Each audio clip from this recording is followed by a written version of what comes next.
Diferentes disciplinas implicadas en el análisis del discurso. El hecho lingüístico se ha convertido en un tema de gran interés para muchas disciplinas que se sitúan dentro del ámbito de las llamadas ciencias humanas y sociales.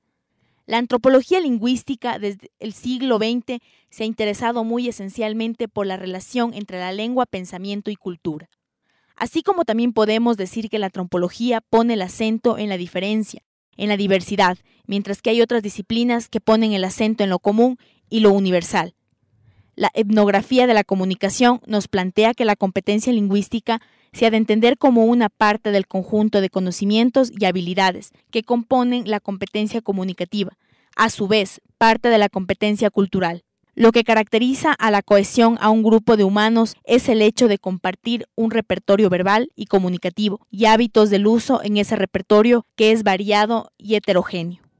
La sociología se interesa por comprender la realidad social desde la perspectiva micro, a partir de la observación, la descripción y el análisis de las acciones que llevan a cabo las personas en sus quehaceres cotidianos.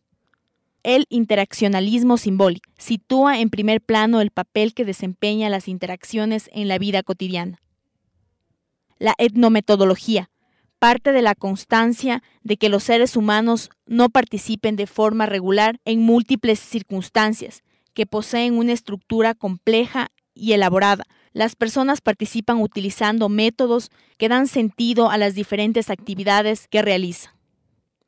El análisis de la conversación consiste en descubrir la estructura del habla en funcionamiento entendido como una acción social que se constituye de forma cotidianamente entre quienes participan en ella.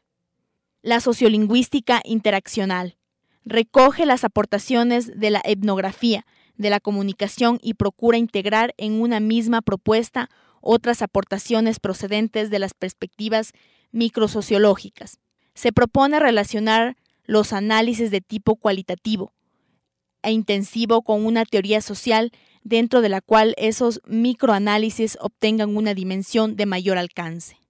La psicolingüística.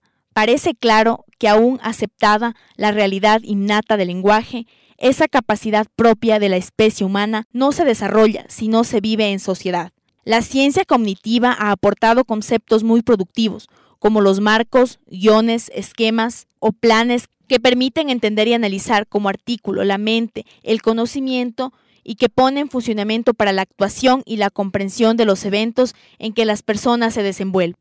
El pensamiento filosófico se ha preocupado del lenguaje y del papel que esta capacidad o mecanismo ocupa y desempeña en la vida de los seres humanos. Así como también mantiene que hablar una lengua consiste en participación activamente en una serie de formas de vida que existe gracias al uso del lenguaje. Austin considera que hablar es hacer que cada enunciado emitido posea un significado literal o proporcional, una dimensión intencional y una dimensión que repercute en audiencia. La teoría del principio de cooperación pretende ofrecer una explicación a la manera en que se producen cierto tipo de inferencias, las implicaturas basadas en formas de enunciados, convencionales o no convencionales, sobre los que no se han dicho pero sin embargo se quiere comunicar. Teoría de la relevancia. Teoría de la relevancia trata de ayudar a entender cómo se producen los procesos de inferencia en el seno de la dinámica convencional. La pragmática. No todo análisis pragmático es análisis del discurso, pero sí todo análisis del discurso es pragmático. La lingüística funcional recoge la tradición de los lingüistas del Círculo de Praga. Reconoce 3 macrofunciones en el lenguaje: la ideacionalidad, la interpersonalidad y la textual. La lingüística textual se plantea recuperando una cierta tradición filológica y retórica en el estudio de unidades comunicativas que trascienden los límites oracionales para explicar la macroestructura o contenido temático y la superestructura.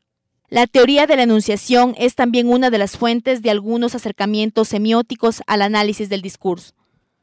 La retórica clásica se reconoce como una de las primeras teorías que se plantearon en el estudio del texto y de la relación entre el hablante y orador, que se han constituido la nueva retórica contemporánea.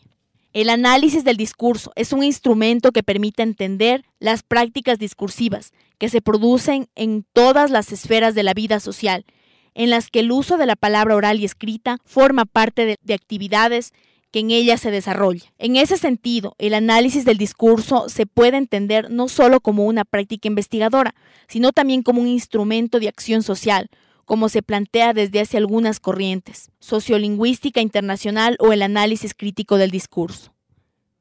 El análisis del discurso se puede convertir en un mecanismo muy valioso al servicio de la crítica y del cambio, a favor de quienes tienen negado el acceso a los medios de difusión de la palabra.